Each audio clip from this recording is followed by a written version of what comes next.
Hello aspirant, कैसे हैं आप सब। I hope you all are well. आज हम बात करने वाले हैं शेयर मार्केट के बारे में और शेयर मार्केट से जुड़े वो सभी फैक्ट हम आज डिस्कस करेंगे जो हमारे एग्जाम के पॉइंट ऑफ व्यू से मोस्ट इम्पॉर्टेंट है। और हम साथ के साथ वो भी बताते चलेंगे जो आपके प्रीवियस ईयर के एग्जाम्स में क्वेश्चंस पूछे जा चुके हैं। तो बिना किसी देरी के हम स्टार्ट करते हैं हमारे टॉपिक को। तो सबसे पहले शेयर मार्केट के बारे में जानने से पहले हमें एक चीज के बारे में जानना होगा और वो है हमारा फाइनेंस मार्केट। तो हमें सबसे पहले किसके बारे में जानना होगा? फाइनेंस मार्केट के बारे में। तो क्या है ये फाइनेंस मार्केट? यानी वित्त बाजार। वित्त बाजार बेसिकली इस फाइनेंस मार्केट को हम दो पार्ट्स में डिवाइड करते हैं। Number one, that is known as money market, money market, और second that is known as capital market, capital market। अगर हम बात करें इन्हीं को हम हिंदी में क्या कहते हैं, तो बेसिकली इसे हम बोलेंगे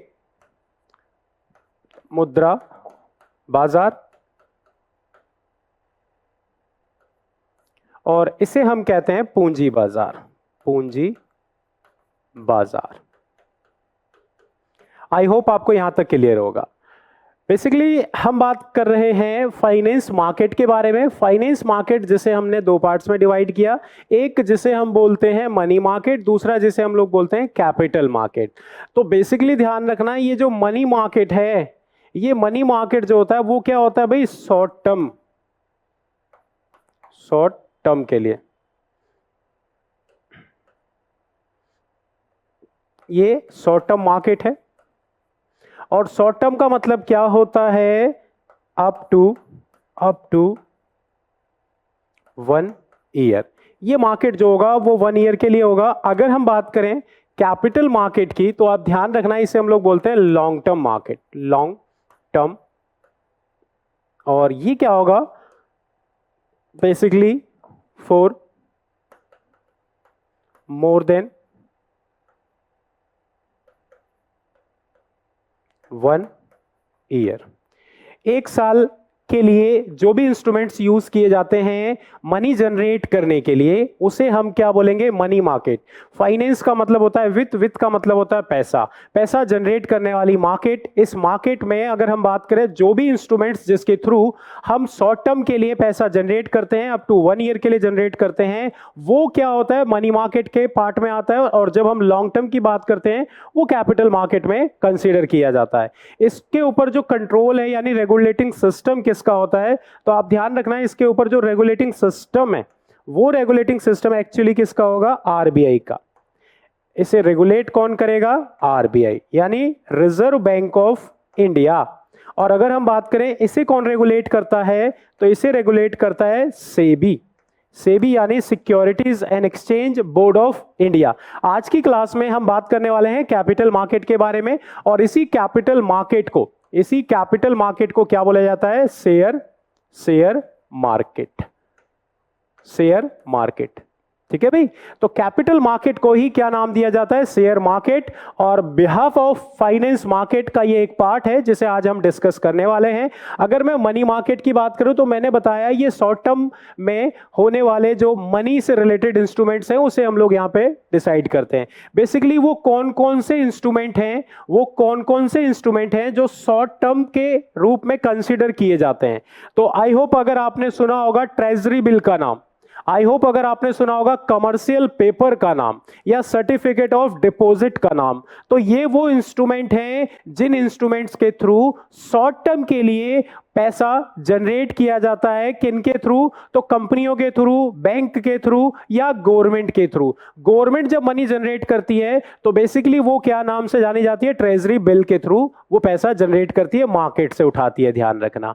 तो ये जो हम इंस्ट्रूमेंट्स के बारे में समझ रहे थे वो क्या था? Short term instrument. अगर हम लॉन्ग टर्म इंस्ट्रूमेंट्स की बात करें यानी कैपिटल मार्केट के इंस्ट्रूमेंट की बात करें, तो आपने नाम सुना होगा शेयर्स का, डिवेंचर्स का, स्टॉक का, इनसाइडर ट्रेडिंग का, या फिर सर्कुलर ट्रेडिंग का, या मसाला बॉन्ड का।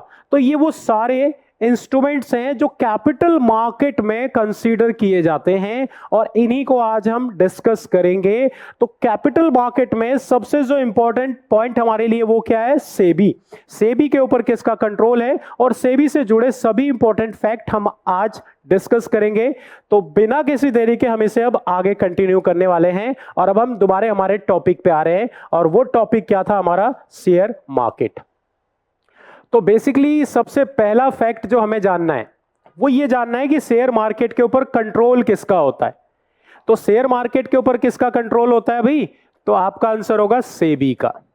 अब सेबी से जुड़े वो सभी इंपॉर्टेंट फैक्ट हम जानेंगे जो हमारे एग्जाम के पॉइंट ऑफ व्यू से इंपॉर्टेंट है। सेबी, सबसे पहले आपको इसकी फुल फॉर्म मालूम होनी चाहिए और वो फुल फॉर्म क्या होती है? सिक्योरिटीज एंड एक्सचेंज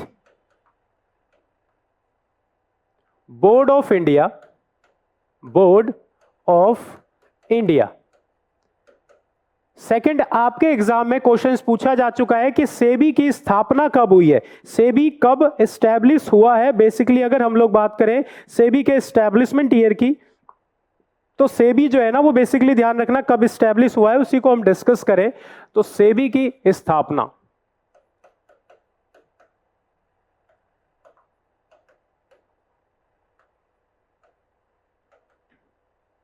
वो 1988 में की गई है, बट फाइनली सेबी को स्टैच्यूटरी बॉडी के रूप में जो अथॉरिटी दी गई, यानी सेबी को एक एक्ट के रूप में पारित किया गया। और वो कब किया गया? तो बेसिकली जो सेबी एक्ट है, सेबी एक्ट, वो कब बनाया गया? तो बेसिकली ध्यान रखना अगर हम लोग बात करें 1992 में बनाया गया। 1992 में बनाया गया। आप लोगों ने हर्षद मेहता का नाम सुना होगा और उसके स्कैम के बारे में भी सुना होगा। स्कैम 1992 से फेमस हर्षद मेहता, बेसिकली अगर हम लोग बात करें किस टाइप के स्कैम किया करते थे, तो वो सर्कुलर ट्रेडिंग टाइप के स्कैम किया करते थे, जिसमें वो क्या करते थे, किसी भी कंपनी के जो शेयर्स के प्राइस है उनकी वैल्यू को क्या करते थे, इंक्रीज कर देते थे। तो वो एक्चुअली 1992 से पहले तक की कहानी थी। क्यों? क्योंकि उस वक्त हमारे इंडिया में सेबी को अथॉरिटी नहीं दी गई थी। सेबी अस्तित्व में तो आ गया था बट उसके पास राइट्स नहीं थे ऐसी ही चीजों के ऊपर कंट्रोल करने के। तो यहां पे फाइनली 1992 में बेसिकली ध्यान रखना इसे अथॉरिटी दी गई, इसे स्टैच्यूटरी बॉडी की पावर दी गई और फाइनली 1992 में ही हर्षद मेहता के स्कैम का पर्दाफाश हुआ। तो अगर हम बात करें बेसिकली 1992 में इसके लिए ये एक्ट बनाया गया। अगर मैं इसके हेडक्वार्टर की बात करूं, इसके मुख्यालय की बात करूं, तो इसका मुख्यालय कहां पर है? मुंबई में। मुंबई में इसका मुख्यालय कहां पर स्थित है? मुंबई में। अब अगर हम लोग समझें बेसिकली सेबी की वर्तमान में चेयरमैन कौन है, चेयरमैन कौन है, यानी इसके अध्यक्ष कौन है, अध्यक्ष कौन है? तो बेसिकली उनका नाम है माधवी पुरी बुच। ये हैं सेबी की वर्तमान अध्यक्ष और ये फर्स्ट फीमेल चेयरमैन भी हैं। तो आप ध्यान रखना सेबी की अब तक पहली महिला चेयरमैन है ये, और अभी हाल फिलहाल में ही इन्हें बनाया गया है। इनका कंप्लीट नेम क्या है? माधवी पुरी बुच, जो कि चेयरमैन या चेयरपर्सन के रूप में कंसीडर की गई है किसकी? तो सेबी की। आई होप आपको सेबी के इंट्रोडक्शन के बारे में चीजें समझ में आई होंगी, अच्छे से क्लियर हुई होंगी। इसी के आगे अब हम कंसीडर करेंगे और हम समझेंगे सेबी का काम क्या है, फंक्शंस क्या हैं सेबी के। हम बात करने वाले हैं फंक्शंस की। फंक्शन, सेबी क्या कार्य करता है, सेबी के फंक्शंस को डिस्कस करेंगे हम। बेसिकली सेबी के फंक्शंस को डिस्कस करेंगे। सबसे पहला और इंपॉर्टेंट फंक्शन सेबी का क्या है? To protect investor. तो आप ध्यान रखना निवेशकों की सुरक्षा, निवेशकों की सुरक्षा ही सबसे पहला दायित्व है सेबी का, सबसे पहला काम है सेबी का। किसी भी इन्वेस्टर के साथ कोई भी इलीगल एक्टिविटी ना हो सके, कोई धोखाधड़ी ना हो सके, और इन्हीं सब चीजों से बचाए रखना सेबी का कर्तव्य है, सेबी का काम है। अगर किसी शेयर होल्डर के साथ ऐसी कोई वारदात, ऐसी कोई हालत स्थिति उत्पन्न आ जाती है तो उसे किस तरीके से रिजॉल्व किया जा सकता है, ये सेबी के थ्रू रिजॉल्व किया जाएगा। As soon as possible SEBI इस प्रॉब्लम को क्या करता है, सॉल्व करने की कोशिश करता है। अगर हम समझें इसके अलावा और क्या कार्य करता है सेबी, तो ध्यान रखना, to regulate share market, share बाजार के ऊपर किसका कंट्रोल होता है, शेयर बाजार के ऊपर सेबी का नियंत्रण होता है। इसके बाद अगर हम लोग समझें, टू रेगुलेट कमोडिटी मार्केट। ये कमोडिटी मार्केट है क्या, इसे हम लोग हिंदी में बोलते हैं वस्तु बाजार। ये क्या हो गया भाई, ये हो गया वस्तु बाजार, ये हो गया शेयर बाजार, ये हो गया वस्तु बाजार। आप ध्यान रखना, इसमें हम एग्जाम्पल के तौर पे क्या समझ सकते हैं, जैसे गोल्ड।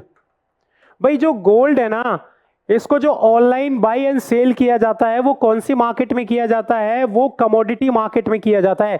कमोडिटी मार्केट की बात की जाए, वस्तु बाजार की बात की जाए, इसके अलावा बहुत सारे स्पाइसेस को भी इस कमोडिटी मार्केट में रखा गया है, कंसीडर किया गया है। तो ये वो कमोडिटी मार्केट है जिसके ऊपर कंट्रोल, रेगुलेटिंग सिस्टम किसका होता है, तो ये रेगुलेटिंग सिस्टम होता है सेबी का। हम बात कर रहे हैं फंक्शंस किसकी, तो सेबी के फंक्शंस की बात की जा रही है। इसके अलावा और क्या कार्य करता है और क्या फंक्शंस होते हैं सेबी के, तो बेसिकली ध्यान रखना है। इसके अलावा अगर हम लोग समझें, टू रेगुलेट म्यूचुअल फंड। भाई आप सब ने म्यूचुअल फंड के बारे में सुना होगा, आपने टीवी में इसके ऐड भी देखे होंगे, जिसमें ऑलमोस्ट ये बोला जाता है कि म्यूचुअल फंड क्या होता है, सही होता है इन्वेस्टमेंट के पर्पज से। अगर आप म्यूचुअल फंड की बात करें, ये बेसिकली होता क्या है, तो यहां पे जो आप म्यूचुअल फंड एजेंसीज को पैसा देते हैं ना, आप उस पैसे को इन्वेस्ट नहीं कर रहे हैं, आप सिर्फ उन्हें वो पैसा दे रहे हैं इन्वेस्ट करने के लिए, और वो म्यूचुअल फंड एजेंसीज आपके पैसे को इन्वेस्ट करेगी ऐसी स्थिति या ऐसे मार्केट में जहां से पैसा जनरेट किया जा सकता है और आपके पैसे को बढ़ाया जा सके। तो म्यूचुअल फंड एजेंसीज ऐसी एजेंसीज होती हैं जो पब्लिक से पैसा एक्सेप्ट करती हैं और उसी को वो क्या करती हैं, इन्वेस्ट करती हैं अलग अलग कंपनियों में। तो बेसिकली ऐसा क्यों किया जाता है, ये म्यूचुअल फंड ऐसा इसलिए करती है ताकि वो लोग जो शेयर मार्केट में पैसा लगाते हैं बट नॉलेज ना होने की वजह से उन्हें लॉस यानी घाटे का सामना करना पड़ता है, वो लोग अपना सारा पैसा शेयर में ना लगा के उसे म्यूचुअल फंड के थ्रू इन्वेस्ट कर सकते हैं। म्यूचुअल फंड एक अच्छा ऑप्शन है जहां उनके लिए जो कि फ्रेशर्स हैं या जिन्हें नॉलेज नहीं है शेयर मार्केट की। ठीक है, म्यूचुअल फंड रिस्की भी होता है, ध्यान रखना। म्यूचुअल फंड 3 कैटेगरीज का होता है, एक आपका जिसे हम लोग बोलते हैं स्मॉल कैपिटल म्यूचुअल फंड, एक मिड कैपिटल और एक लार्ज कैपिटल म्यूचुअल फंड। तो जो लार्ज कैपिटल म्यूचुअल फंड है ना, इसमें बेसिकली रिस्क नहीं होता, या यूं कह सकते हैं बहुत मिनिमम होता है, बहुत कम होता है। लेकिन जो स्मॉल कैपिटल म्यूचुअल फंड है इसमें रिस्क बहुत ज्यादा होता है। इसके बाद अगर हम लोग समझें तो और क्या कंट्रोल करता है ये, और क्या कंट्रोल करता है ये, तो आप ध्यान रखना, अगर हम लोग बात करें share market, commodity market, mutual fund, इसके अलावा टू रेगुलेट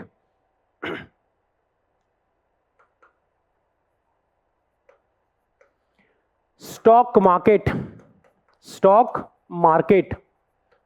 और आप लोगों ने 2 भारतीय स्टॉक एक्सचेंज के बारे में सुना होगा, एक है जिसे हम लोग बोलते हैं बॉम्बे स्टॉक एक्सचेंज, जो हमारे इंडिया का सबसे पुराना या सबसे पहला स्टॉक एक्सचेंज है। अगर बॉम्बे स्टॉक एक्सचेंज की बात की जाए तो ये एशिया का भी सबसे पहला स्टॉक एक्सचेंज है। उसके बाद अगर हम बात करें एक जिसका नाम आपने सुना होगा एनएसई यानी नेशनल स्टॉक एक्सचेंज, तो ये वो 2 फेमस स्टॉक एक्सचेंज है जो हमारे इंडिया में बेसिकली जितनी भी कंपनीज हैं उनके शेयर्स को क्या करते हैं, सोल्ड आउट करते हैं। बेसिकली आपको अपनी कंपनी के शेयर्स बेचने हैं तो आपको इन्हीं स्टॉक एक्सचेंज के थ्रू बेचने होंगे। और इनके ऊपर भी जो कंट्रोल है वो किसका होता है? सेबी का कंट्रोल होता है। तो ये हमने जो डिस्कस किया है वो सेबी का फंक्शंस डिस्कस किया है। अब अगर हम बात करें शेयर मार्केट में कैसे इन्वॉल्व होंगे, एंटर कैसे करेंगे, उसके बारे में हम समझेंगे। जैसे मैं बात करूं, जब भी हम शेयर मार्केट की बात करते हैं ना, तो हमें इसमें दो मार्केट के बारे में समझना बहुत जरूरी होता है। एक जिसे हम लोग बोलते हैं primary market,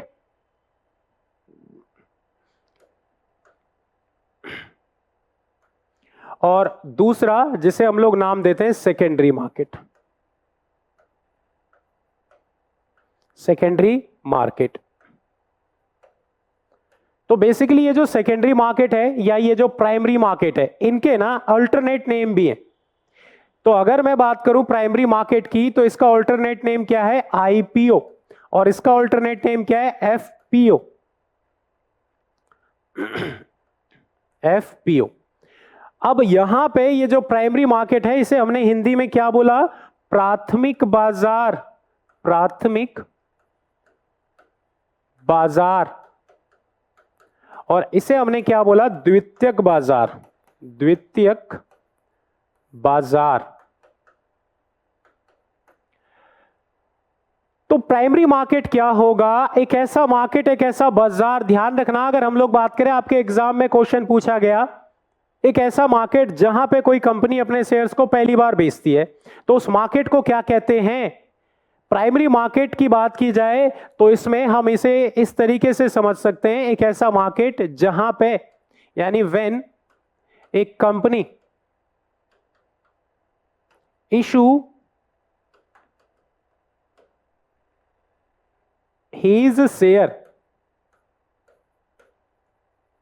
first time in share market। जब एक कंपनी अपनी कंपनी के शेयर पहली बार शेयर बाजार में बेचेगी, तो वो मार्केट जो है प्राइमरी मार्केट के नाम से जाना जाएगा। जैसे फॉर एग्जांपल अभी हाल फिलहाल में आप लोगों ने सुना होगा, जो पेटीएम है या फिर जोमेटो है या फिर एलआईसी है, ये वो कंपनियां हैं जिन्होंने अपना आईपीओ लॉन्च किया था। अपना आईपीओ लॉन्च किया था। आईपीओ की फुल फॉर्म क्या होती है? तो मैं इसकी फुल फॉर्म बताऊं तो क्या होगा? Initial public offering. Initial public offering इसकी फुल फॉर्म होगी।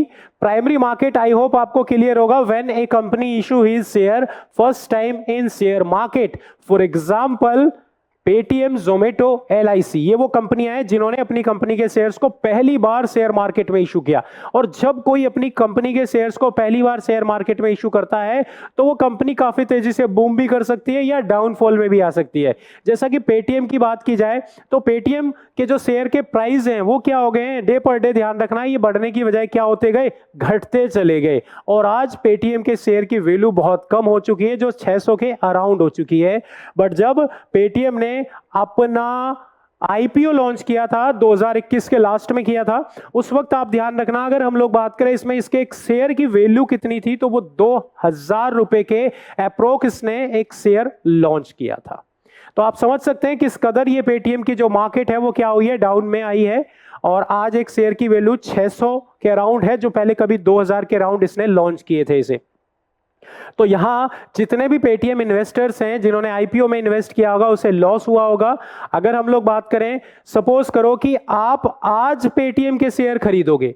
अगर आप आज शेयर मार्केट में जाते हो और आप पेटीएम के शेयर खरीदते हो, तो क्या आप उसके आईपीओ में इन्वॉल्व हो रहे हो? नहीं, क्योंकि वो अपना आईपीओ लॉन्च कर चुका है और वो शेयर बेच भी चुका है।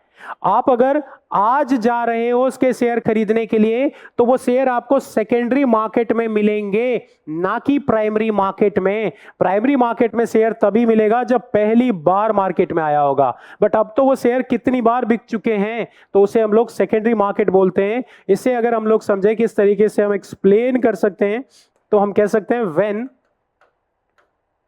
Sold share reissued by investor, भाई जब इन्वेस्टर्स के द्वारा शेयर्स को दोबारा से क्या किया जाएगा, री इशू किया जाएगा। फॉर एग्जांपल मान लीजिए यहां पे मैंने पेटीएम के शेयर खरीदे, 10 शेयर खरीदे और 1,000 रुपए की वैल्यू पे खरीदे, 10 शेयर खरीदे मैंने 1,000 रुपए की वैल्यू पे खरीदे। अब क्या हो गया, इसकी जो शेयर की वैल्यू क्या होती चली गई, ये मैंने आईपीओ में खरीदे थे, वो क्या होने लगी, धीरे धीरे कम होने लग गई। आज एक शेयर की वैल्यू कितनी बच गई है, 600 रुपए की बच गई है। तो मैंने सोचा इससे पहले मुझे और ज्यादा नुकसान हो, इसे बेचो और निकल जाओ। दैट मीन्स यहां पे मैं अपने शेयर्स को दोबारा से बेच रहा हूं। ये शेयर जो एक बार मैंने खरीद लिए, दैट मीन्स वो बिक चुके हैं। तो जब पहली बार बिकेंगे तो वो प्राइमरी मार्केट में बिकेंगे। अब उसी शेयर को मैं बेचना चाह रहा हूं, इसका मतलब मैं उसे दोबारा बेच रहा हूं। क्या कर रहा हूं भाई, री इशू कर रहा हूं। और जब मैं री इशू करूंगा तो वो सेकेंडरी मार्केट में कंसीडर किया जाएगा। कहां पर, सेकेंडरी मार्केट में कंसीडर किया जाएगा। ठीक है, तो अगर मैं इसकी बात करूं, इसकी फुल फॉर्म क्या होती है, तो आप ध्यान रखना है, इसकी फुल फॉर्म आप देख सकते हो, फॉलो ऑन पब्लिक ऑफर। ठीक है भाई, ये आपके एग्जाम्स में पूछा जाता है। एफपीओ की फुल फॉर्म, आईपीओ की फुल फॉर्म तो ऑलमोस्ट सभी जानते हैं, initial public offering, but FPO की बात करें तो इसकी फुल फॉर्म क्या होगी, फॉलो ऑन पब्लिक ऑफर। तो ये हमने जो डिस्कस किया प्राइमरी और सेकेंडरी मार्केट के बारे में डिस्कस किया। अब हम बात करने वाले हैं कुछ फैक्चुअल बेसिस डिटेल्स की। जैसे मैं आपसे ये कहूं कि व्हाट इज शेयर, शेयर कहते किसे हैं, शेयर किसे कहते हैं बेसिकली, तो आप ध्यान रखना मैं उसी के बारे में डिस्कस करने वाला हूं, शेयर किसे कहते हैं। ठीक है, तो अगर हम लोग बात करें शेयर किसे कहते हैं या फिर डिवेंचर किसे कहते हैं, शेयर जिसे मैंने अभी नाम दिया इसे हम शेयर भी बोलते हैं, इसी को हम अंश भी बोलते हैं, तो आप ध्यान रखना। ठीक है, डिवेंचर का मतलब होता है सिर्फ और सिर्फ ऋण पत्र। क्या होता है, ऋण पत्र। डिवेंचर का मतलब होता है ऋण पत्र। आई होप आपको ये समझ में आई होगी बात। तो डिवेंचर का मतलब क्या हो गया, ऋण पत्र। अच्छा, शेयर क्या होता है, शेयर जो कंपनियां इशू करती हैं वो क्यों इशू करती हैं, प्रॉफिट के मकसद से, डिविडेंड के पर्पज से, ध्यान रखना। और मान लीजिए मैं एक कंपनी के शेयर्स इशू कर रहा हूं, तो जब मैं शेयर इशू करूंगा ना, तो मैं आपको ये प्रॉमिस करता हूं कि मैं अपनी कंपनी का जो प्रॉफिट होगा, डिविडेंड होगा, उसे मैं खुद नहीं रख करके अपने सभी इन्वेस्टर में डिस्ट्रीब्यूट करूंगा, यानी बांटूंगा। आपको समझ में आया होगा। अगर आप किसी कंपनी के शेयर्स खरीदते हो, दैट मींस आप उसकी कंपनी के प्रॉफिट और लॉस दोनों में भागीदार होगे। तो ये क्या कहती है company, it issued for dividend and all shareholder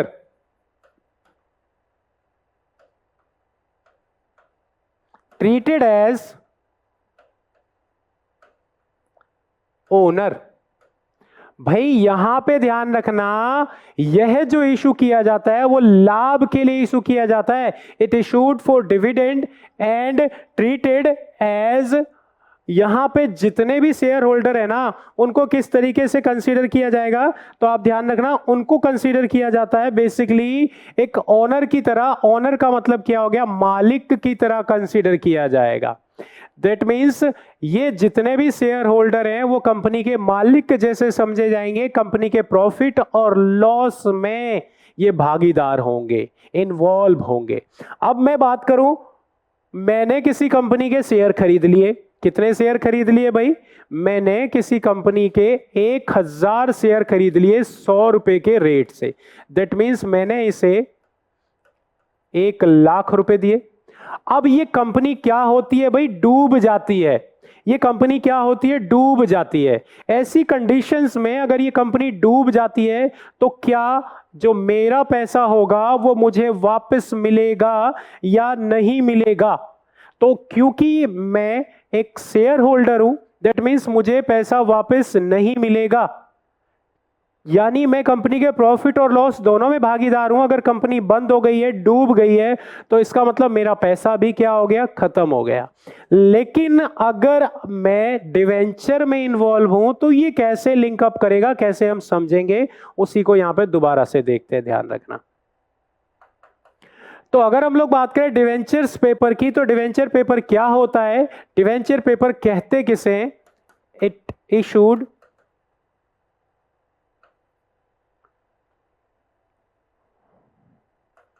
for a fixed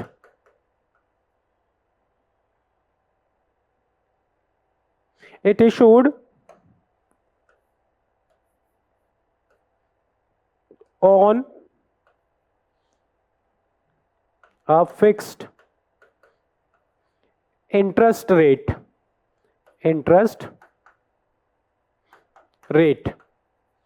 for a fixed time period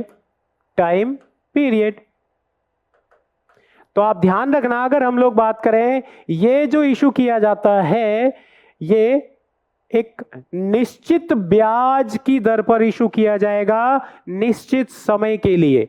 अगर मैं इसे हिंदी में समझाऊं आपको तो आप क्या समझोगे भाई, यह निश्चित ब्याज की दर पर निश्चित समय के लिए इशू किया जाता है। निश्चित ब्याज दर पर निश्चित समय के लिए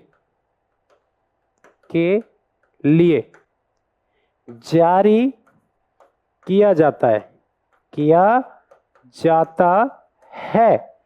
लेकिन अगर मैं बात करूं शेयर की, तो ये जो है लाभ के लिए जारी किया जाता है और सभी अंशधारकों को कंपनी के मालिक के जैसा समझा जाता है।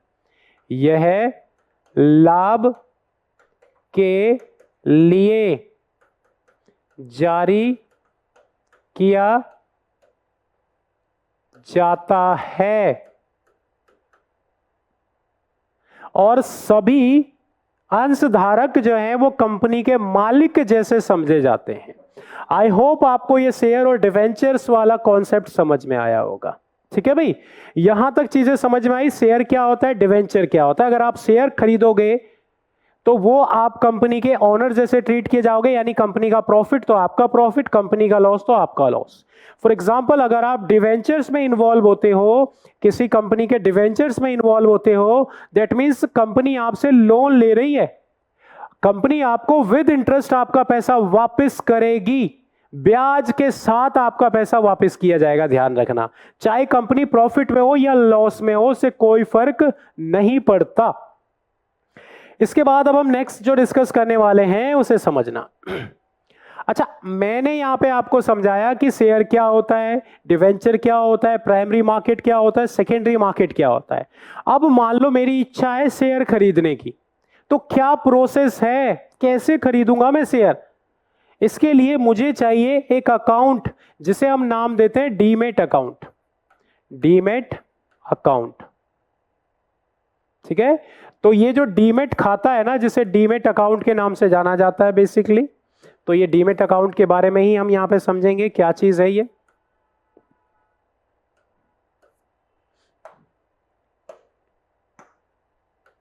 डीमेट खाता, तो बेसिकली ये जो डीमेट खाता है यानी डीमेट अकाउंट, ये शेयर ट्रेडिंग के लिए यूज किया जाता है।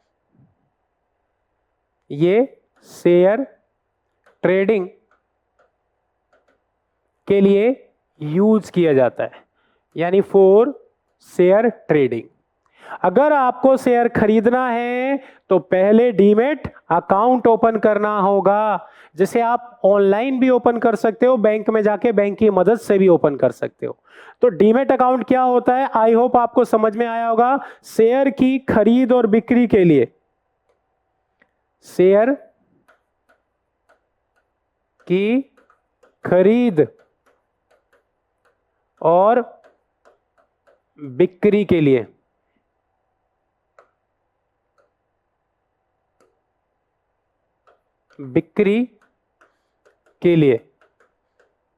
इसका इस्तेमाल होता है। ध्यान रखना, शेयर की खरीद और बिक्री के लिए इसका इस्तेमाल होता है।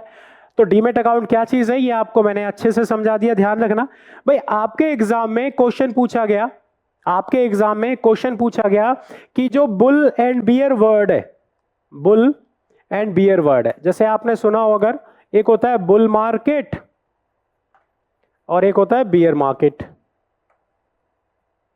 Beer market. तो आप ध्यान रखना, अगर हम बुल बाजार की बात करें तो ये तेजी का सिंबल होगा और ये जो होता है ये मंदी का सिंबल होता है। ध्यान रखना बेसिकली, तो बुल बाजार या बुल मार्केट, बियर बाजार या बियर मार्केट, तो क्या फर्क होता है इन दोनों में? बेसिकली ध्यान रखना, जब किसी कंपनी के जो शेयर प्राइस है वो क्या हो रहे होते हैं? बढ़ रहे होते हैं। यदि किसी कंपनी के शेयर के प्राइस बढ़ रहे हो और भविष्य में भी बढ़ने की संभावना हो तो ऐसी कंपनियों को बुलिश कंपनी के नाम से जाना जाता है और उनके आगे बुल का सिंबल लगा हुआ होता है जिसे बुल मार्केट में इन्वॉल्व किया जाता है। भाई आपके एग्जाम में क्वेश्चन पूछा गया, आपके एग्जाम में क्वेश्चन पूछा गया, एक पर्सन जब किसी कंपनी के शेयर के प्राइस बढ़ते हैं तो उसके शेयर को वो खरीद लेता है, तो वो कंपनी या वो किस मार्केट में इन्वॉल्व है वो कंपनी, तो वो कौन सी कंपनी होगी? तो बुल मार्केट में इन्वॉल्व होगी। या आपके एग्जाम में क्वेश्चन पूछा गया कि भाई एक इन्वेस्टर वो वेट कर रहा है कि कब कंपनी की प्राइस कम होगी शेयर की और वो शेयर खरीदेगा। दैट मीन्स यदि किसी कंपनी के शेयर के प्राइस कम हो रहे हैं तो वो किस मार्केट का सिंबल है? वो बियर मार्केट का सिंबल है। यानी यहां पे जो कंपनी है, कंपनी, इसके जो शेयर के प्राइस होंगे, इसके जो शेयर के प्राइस होंगे वो क्या होंगे? कम होंगे। अगर हम बुल मार्केट की बात करें तो यहां शेयर के प्राइस बढ़ते हैं, बियर मार्केट की बात करें तो शेयर के प्राइस क्या हो जाते हैं? कम हो जाते हैं। फॉर एग्जाम्पल, मैं अगर इसको एक एग्जाम्पल के थ्रू समझाऊं आपको, जैसे मैंने एक एग्जाम्पल लिया किसका? पीएनबी का, पंजाब नेशनल बैंक का, पंजाब नेशनल बैंक का। अब मैं बात करूं पंजाब नेशनल बैंक, जिसके 4 दिन पहले जो शेयर के प्राइस थे, एक शेयर की वैल्यू थी 40 रुपए, 40 रुपए पर शेयर। अब मान लो नेक्स्ट डे ये क्या हो जाता है? 42 rupees per share. Next day ये कितना हो जाता है? 48 रुपीज पर शेयर। अब आप ये देख रहे हो कि किसी कंपनी के शेयर के प्राइस क्या हो रहे हैं? लगातार बढ़ रहे हैं। जैसे मैं वो कंपनी का नाम क्या बताया मैंने आपको? पीएनबी, यानी पंजाब नेशनल बैंक। इसके जो शेयर की वैल्यू है लगातार 3 दिन में क्या हो रही है? बढ़ रही है। तो आप मुझे ये बताओ कि हम क्या एक्सपेक्ट करेंगे, यानी 4th डे, चौथा दिन भी इसके शेयर क्या होंगे? बढ़ेंगे कि नहीं बढ़ेंगे? हम तो यही एक्सपेक्ट करेंगे, हर कोई यही एक्सपेक्ट करेगा। तो ऐसी कंपनी को बुल कंपनी में कंसीडर किया जाएगा। और मान लीजिए एक इन्वेस्टर जिसने 48 रुपीज से इसके 1000 शेयर खरीद लिए, क्योंकि ये उम्मीद लगाए बैठा था अगले दिन शेयर की वैल्यू बढ़ेगी, और हुआ भी ऐसा ही, हुआ भी ऐसा ही, और ये हो गई 50 पे पहुंच गई। अब वो वेट कर रहा है कि भैया और बढ़ेगी तब मैं इसके शेयर को बेचूंगा। बट आप ध्यान रखना, नेक्स्ट डे इवनिंग में एक न्यूज आई, नीरव मोदी नाम का एक व्यक्ति जो पीएनबी के 11,400 करोड़ रुपए लेकर गायब हो गया। इसका मतलब क्या हुआ? पीएनबी की नेगेटिव न्यूज आई मार्केट में, और अब पीएनबी के जो शेयर की वैल्यू है वो बढ़ने की बजाय अब क्या होने लग गई? कम होने लग गई। भाई नेक्स्ट डे जैसे ही ये मार्केट 50 रुपए के रेट पे ओपन होगा, विद इन अ सेकेंड इसकी वैल्यू डाउन हो जाएगी। और अब ये सपोज करो कि 50 से गिरकर सीधा कितने पे आ जाता है? 30 पे, फिर कितने पे आ जाता है? 28 पे, फिर कितने पे आ जाता है? 25 पे। दैट मीन्स अब ये जो कंपनी है वो as a bear market consider की जाएगी। इसका मतलब ये हुआ कि एक ही कंपनी वो बुल मार्केट में भी इन्वॉल्व हो सकती है और बियर मार्केट में भी इन्वॉल्व हो सकती है। आपके एग्जाम में एक क्वेश्चन और पूछा गया, बुल एंड बियर वर्ड किस मार्केट से संबंधित हैं, किस बाजार से संबंधित हैं? तो बुल और बियर ये जो दो शब्द हैं ये शेयर बाजार से संबंधित है, शेयर मार्केट से संबंधित है। आई होप आपको ये बुल एंड बियर वर्ड समझ में आया होगा। ठीक है, अब हम इससे आगे चलते हैं। अब हम एक्चुअली शेयर मार्केट की कुछ इलीगल एक्टिविटी के बारे में देखते हैं। जैसे अगर आप लोगों ने नाम सुना होगा, एक होता है जिसे हम लोग बोलते हैं insider trading. Insider trading, actually इसको बोला जाता है भेदिया व्यापार। भेदिया व्यापार, क्या बोला जाता है? भेदिया व्यापार।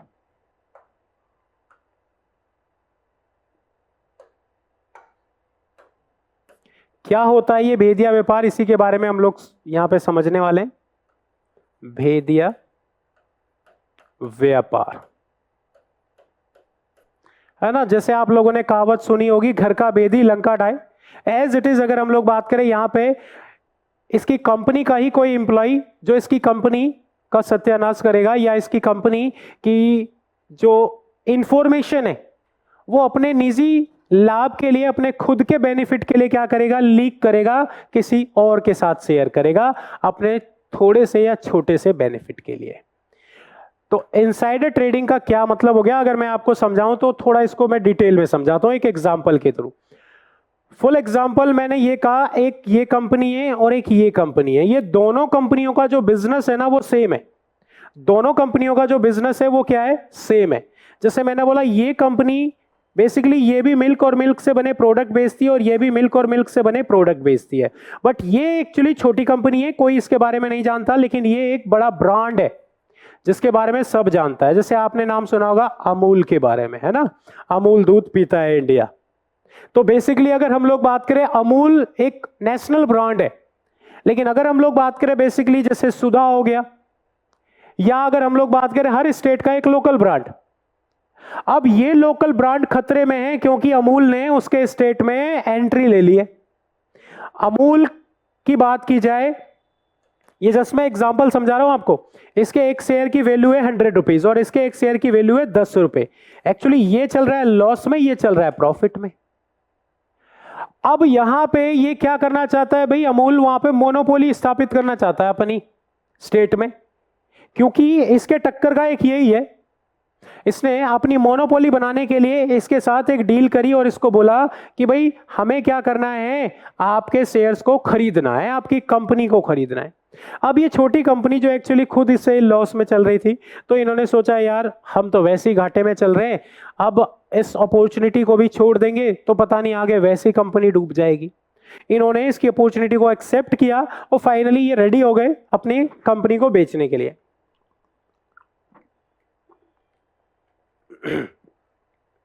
भाई मार्केट में इसके जो शेयर है उसकी प्राइस 10 रुपए है।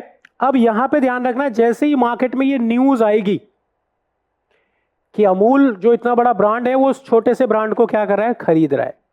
दैट मीन्स अब यहां पर ये जो छोटे वाले ब्रांड की यानी मिल्क से बने प्रोडक्ट की कंपनी की जो डिमांड है वो मार्केट में काफी तेजी से इंक्रीज होगी। इसके शेयर के प्राइस बढ़ने लगेंगे और जब शेयर के प्राइस बढ़ने लगेंगे तो आपको पता ही है लोग इसमें इसकी डिमांड को बढ़ा देंगे। लेकिन ये इंफॉर्मेशन अगर मार्केट में आने से पहले ही किसी को पता चल जाए, फॉर एग्जाम्पल इस छोटी कंपनी के किसी एम्प्लॉय को पता चल जाए, तो बताओ वो इसका फायदा उठा सकता है कि नहीं? बोलो हाँ कि ना। तो इसका फायदा वो जरूर उठाएगा और वो इस इंफॉर्मेशन को क्या करेगा? अपने किसी रिलेटिव के साथ, किसी जानने वाले के साथ या किसी को बेच देगा कि भाई आप इस कंपनी में इन्वेस्ट करो, क्योंकि अभी उसके शेयर की वैल्यू 10 रुपए है, अभी मार्केट में ये न्यूज नहीं आई है, बट जैसे ही मार्केट में न्यूज आएगी इसके शेयर के प्राइस बूम करेंगे और उस वक्त आप इसे बेचकर बहुत अच्छा मुनाफा कमा सकते हो। तो यहां पे ध्यान रखना, इसने कंपनी की इंफॉर्मेशन लीक कर दी, ठीक है? और ये एक इलीगल एक्टिविटी है। ये क्या है? एक इलीगल एक्टिविटी है। अगर मैं कहूं इसे कैसे लिखेंगे हम, तो हम ध्यान रखना, when a company ओनर और employ, when a company owner or employee share his important information for own benefit that means इसका क्या मतलब हुआ, जब एक कंपनी या उस कंपनी का कोई एम्प्लॉय अपने खुद के लाभ के लिए अपनी कंपनी की इंफॉर्मेशन किसी के साथ शेयर कर दे, साझा कर दे। अच्छा, कंपनी का मालिक लिख दिया मैंने, बिल्कुल, क्योंकि ये छोटी कंपनी तो अपने शेयर्स को बेच रही है ना, तो अब वो ध्यान रखना दोनों तरफ से मुनाफा कमाने की कोशिश में इस इंफॉर्मेशन को भी लीक कर सकती है, क्योंकि अब वो ये सोच रहा भाई मेरी कंपनी तो बिक गई, जितने पैसे समेटे जा सकते हैं समेट लो, कुछ पैसे इसकी इंफॉर्मेशन को लीक करके भी कमा लो। तो आप ध्यान रखना, अगर हम लोग बात करें तो बेसिकली कंपनी का मालिक भी कई बार, छोटी छोटी कंपनियों के मालिक भी इस इंफॉर्मेशन को शेयर करते हैं। आई होप आपको ये चीज समझ में आई होगी कि भैया इनसाइडर ट्रेडिंग है क्या। अब जो हम डिस्कस करने वाले हैं वो बात करने वाले हैं किस चीज के बारे में, तो आप ध्यान रखना वो है इनसाइडर ट्रेडिंग के बारे में। इनसाइडर ट्रेडिंग तो हो गया, अब हम बात करेंगे circular trading. Circular trading, circular trading, ठीक है भाई, इसे हम बोलते हैं सर्कुलर व्यापार। सर्कुलर व्यापार, सर्कुलर व्यापार। तो बेसिकली ये सर्कुलर ट्रेडिंग यानी सर्कुलर व्यापार होता क्या है, यहां पे ध्यान रखना, आज ये पॉसिबल नहीं है क्योंकि आज ऐसा हो ही नहीं सकता। पहले क्या करते थे, कुछ इन्वेस्टर मिलकर ना शेयर के प्राइस को मैनिपुलेट कर देते थे, शेयर के प्राइस को मैनिपुलेट कर देते थे, यानी बढ़ा देते थे, घटा देते थे, अपनी मर्जी से ये मैनिपुलेट कर सकते थे। पहले हम इसकी डेफिनेशन देखते हैं तो आपको थोड़ा अच्छे से समझ में आएगा। When some investor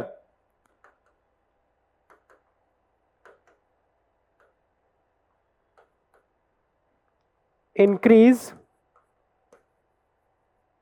share price of company for own benefit,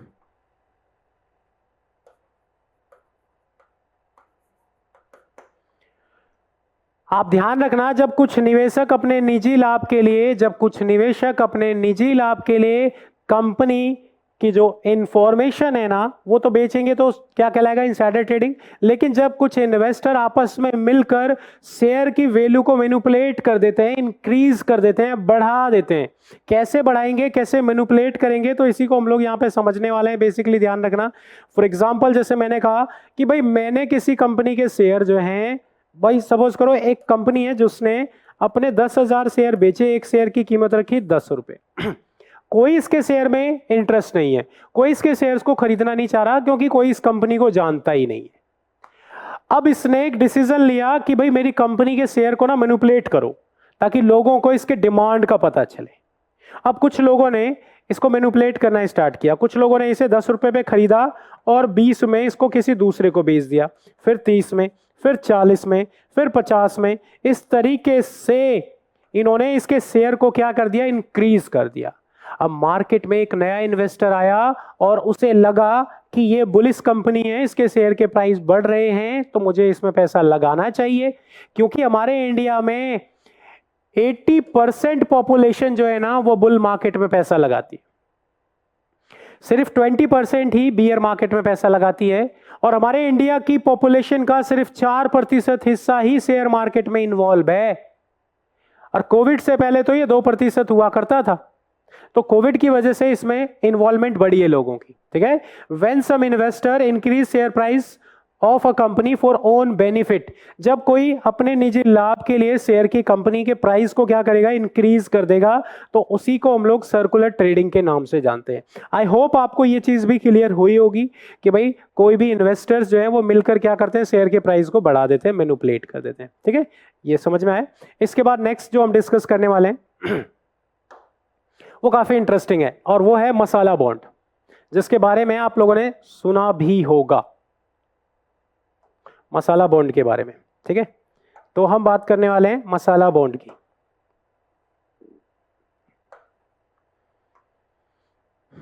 क्या होता है ये मसाला बॉन्ड? मसाला बॉन्ड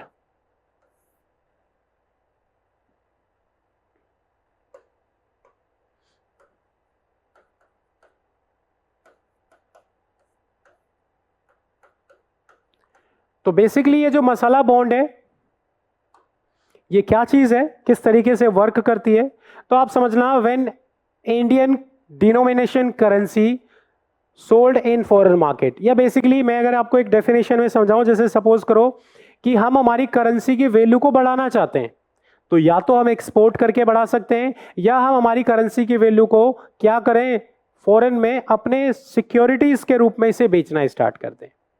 अब यहां पे ध्यान रखना, ये मसाला बॉन्ड बेसिकली किस तरीके से समझा जाएगा, तो इंडियन करेंसी के जो बॉन्ड पेपर होते हैं, भारतीय मुद्रा में जो बॉन्ड पेपर विदेशी बाजार में बेचे जाएंगे, बेसिकली मान लो इंडिया के बॉन्ड पेपर हैं, अगर वो न्यूयॉर्क स्टॉक एक्सचेंज में या अमेरिका के बाजार में बेचे जाएंगे तो वो डॉलर में बिकने चाहिए, क्योंकि अमेरिका में तो डॉलर चलता है। तो अगर वो डॉलर में बिकेगा तो वो कंसीडर नहीं किया जाएगा मसाला बॉन्ड के रूप में। अगर उसे हम भारत की करेंसी में बेचेंगे तभी उसे मसाला बॉन्ड के रूप में कंसीडर किया जाएगा। तो अगर मैं मसाला बॉन्ड की बात करूं, when Indian currency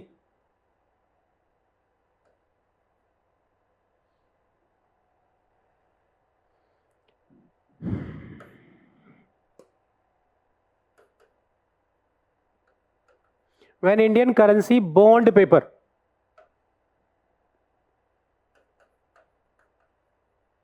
sold in foreign market, sold in foreign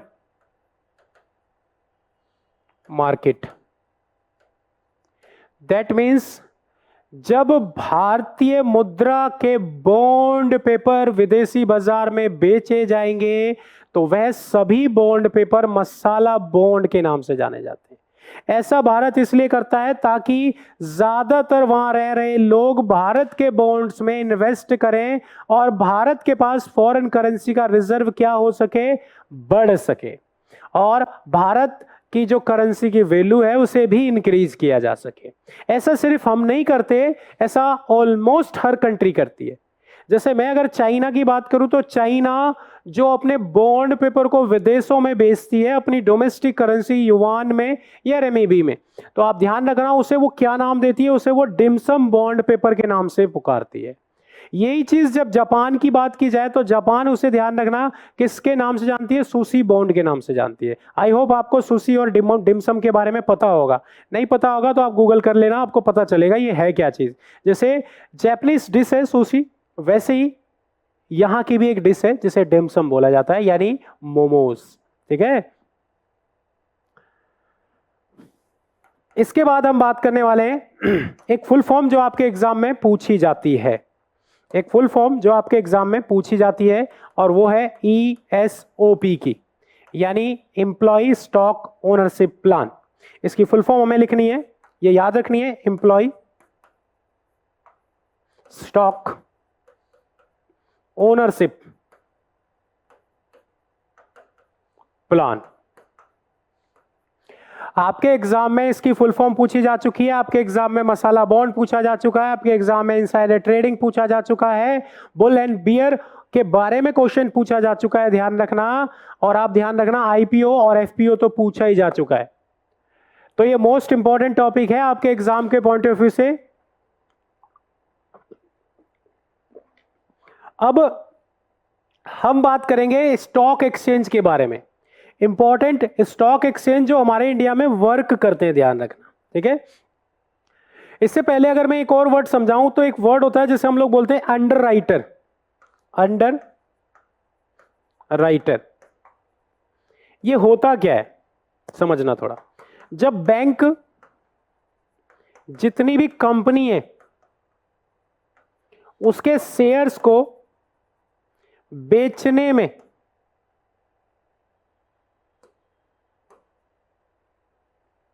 bank help to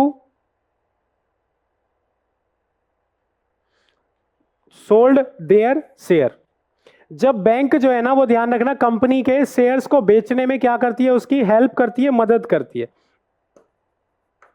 तो उसी को हम क्या नाम दे देते हैं, अंडर राइटर। ये एक लीगल तरीका है अपनी कंपनी के शेयर्स को बढ़ाने का, उसकी वैल्यू को बढ़ाने का। क्योंकि अगर आप किसके थ्रू जाएंगे, सर्कुलर ट्रेडिंग के थ्रू, तो वो इलीगल हो जाएगा। यहां बैंकों की मदद से भी शेयर को बेचा जाता है, ध्यान रखना, ठीक है, ना कि नकली डिमांड बना के, ठीक है। अब जो हम डिस्कस कर रहे थे वो हम बात करने वाले हैं स्टॉक एक्सचेंज के बारे में। स्टॉक एक्सचेंज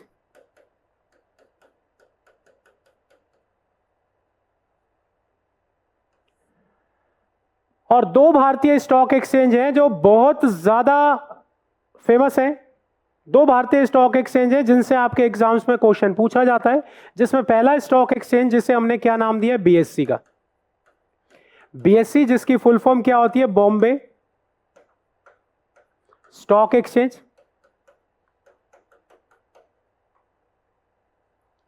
और इसकी स्थापना यानी इसका एस्टैब्लिशमेंट 1875 में हुआ है।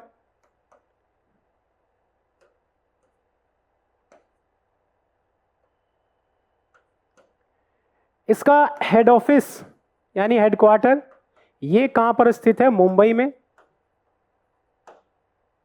और अगर हम लोग बात करें इसके इंडेक्स को क्या कहते हैं, सेंसेक्स। ये क्वेश्चन आपके लिए बहुत इंपॉर्टेंट है। आपके एग्जाम में ये क्वेश्चन पूछा गया कि बॉम्बे स्टॉक एक्सचेंज यानी बीएससी के इंडेक्स को क्या कहते हैं, तो आप ध्यान रखना सेंसेक्स। अच्छा, सेंसेक्स कितनी कंपनियों के ऊपर डिपेंड करता है, सेंसेक्स होता क्या है, तो सेंसेक्स ध्यान रखना टॉप की 30 कंपनीज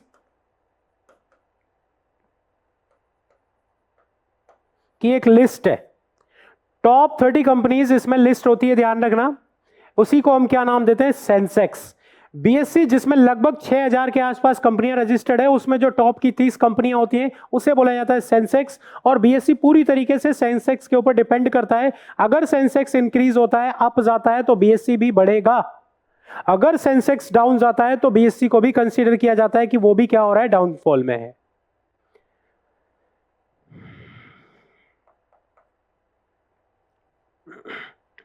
और अगर हम लोग बात करें तो ध्यान रखना ये ओल्डेस्ट स्टॉक एक्सचेंज है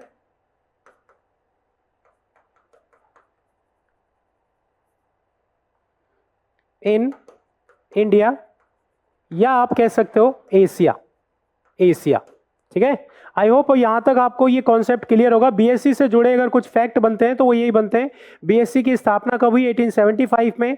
इसके इंडेक्स को क्या कहते हैं, सेंसेक्स। और अगर वो पूछे इंडिया का सबसे पहला स्टॉक एक्सचेंज कौन सा है, तो वो भी क्या होगा, बीएससी यानी बॉम्बे स्टॉक एक्सचेंज। इससे जुड़े सारे इंपॉर्टेंट फैक्ट मैं यहां बता चुका हूं जो आपके एग्जाम्स में पूछे जा सकते हैं, ध्यान रखना, ठीक है। बीएससी से ही जुड़ा एक और स्टॉक एक्सचेंज है जिसे हम लोग क्या नाम देते हैं, एनएससी, और उसके बारे में भी हम लोग समझेंगे, ध्यान रखना। और अब जो हम नेक्स्ट पढ़ने वाले हैं वो है एनएससी। क्या होता है एनएससी, इसके बारे में जानेंगे। एनएससी यानी national stock exchange, national stock exchange.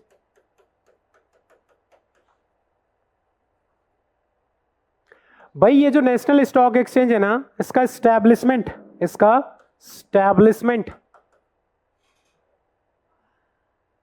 1992 में किया गया। इसका जो हेड ऑफिस यानी हेडक्वार्टर है वो मुंबई में। और अगर मैं बात करूं तो इसके इंडेक्स को क्या कहते हैं, इसके इंडेक्स को क्या कहते हैं? इसका नाम है निफ्टी। और आप लोगों ने सुना होगा निफ्टी 50।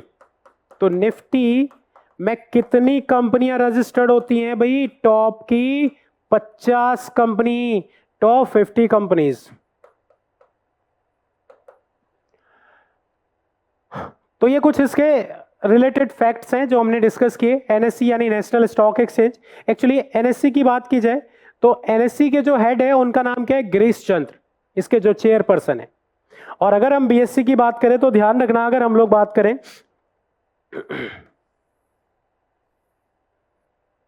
इसमें कितनी कंपनियां रजिस्टर्ड हैं? टॉप की 50 कंपनियां। ये है एनएससी। हमारे इंडिया में 2 फेमस स्टॉक एक्सचेंज हैं। कितने? तो 2 फेमस स्टॉक एक्सचेंज है। बेसिकली आपको ये चीज भी समझ में आई होगी। अच्छा, हम 2 और स्टॉक एक्सचेंज के बारे में जानेंगे जो कि इंटरनेशनल स्टॉक एक्सचेंज है, बट इंपॉर्टेंट है हमारे एग्जाम के पॉइंट ऑफ व्यू से। इंपॉर्टेंट है हमारे एग्जाम के पॉइंट ऑफ व्यू से। पहला Amsterdam.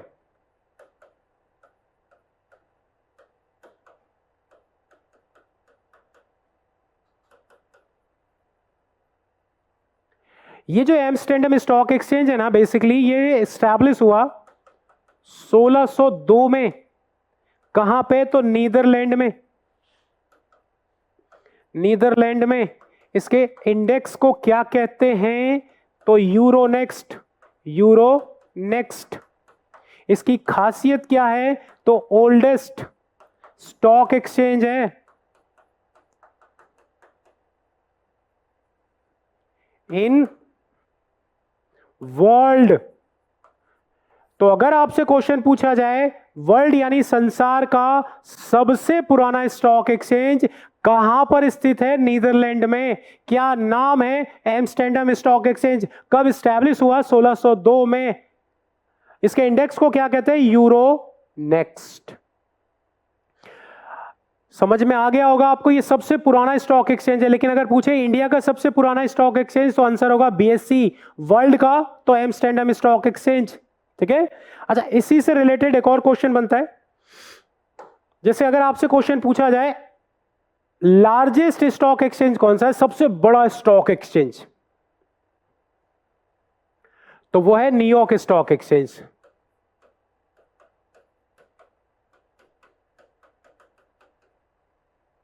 New York stock exchange. Actually ये जो न्यूयॉर्क स्टॉक एक्सचेंज है इसका स्टैब्लिशमेंट 1792 में। को आपको पता ही है ये कहां है? तो यूएसए में। ये लिखने की जरूरत नहीं है मुझे, बट आप समझ लेना यूएसए में। इसके इंडेक्स को क्या कहते हैं? Dow Jones. और ये लार्जेस्ट स्टॉक एक्सचेंज है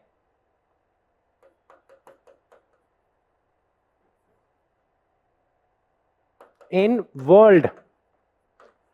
भाई वर्ल्ड का यानी संसार का सबसे बड़ा स्टॉक एक्सचेंज, सबसे ज्यादा कैपिटल वाला स्टॉक एक्सचेंज, वो है आपका न्यूयॉर्क स्टॉक एक्सचेंज, जो 1792 में स्टैब्लिश हुआ, जिसके इंडेक्स को डो जोन्स के नाम से जाना जाता है। और है क्या ये? तो न्यूयॉर्क स्टॉक एक्सचेंज बेसिकली कहां पे? यूएसए में। तो आज की क्लास में हमने जो डिस्कस किया वो ध्यान रखना, शेयर मार्केट यानी शेयर बाजार या अंश बाजार से जुड़े वो सभी फैक्ट हमने डिस्कस किए जिनसे प्रीवियस ईयर्स में आपके क्वेश्चंस पूछे जा चुके हैं, और वो सारे फैक्ट भी हमने डिस्कस किए जिनसे वो क्वेश्चंस पूछा जा सकता है आगे के एग्जाम्स में। आई होप आपको ये वीडियो पसंद आई होगी। आपको ये वीडियो जैसी भी लगी होगी आप कमेंट सेक्शन में कमेंट करके ज़रूर बताइएगा कि आपको वीडियो कैसी लगी, और कोई सजेशन या ध्यान रखना। अगर हम लोग बात करें बेसिकली ये कंप्लीट है। अगर हम बात करें शेयर मार्केट के लिए, एसएससी के लिए इनफ है, इससे ज़्यादा क्वेश्चंस इससे बाहर नहीं आता। ठीक है, तो इसी के साथ हम अलविदा लेते हैं। Thank you, bye bye.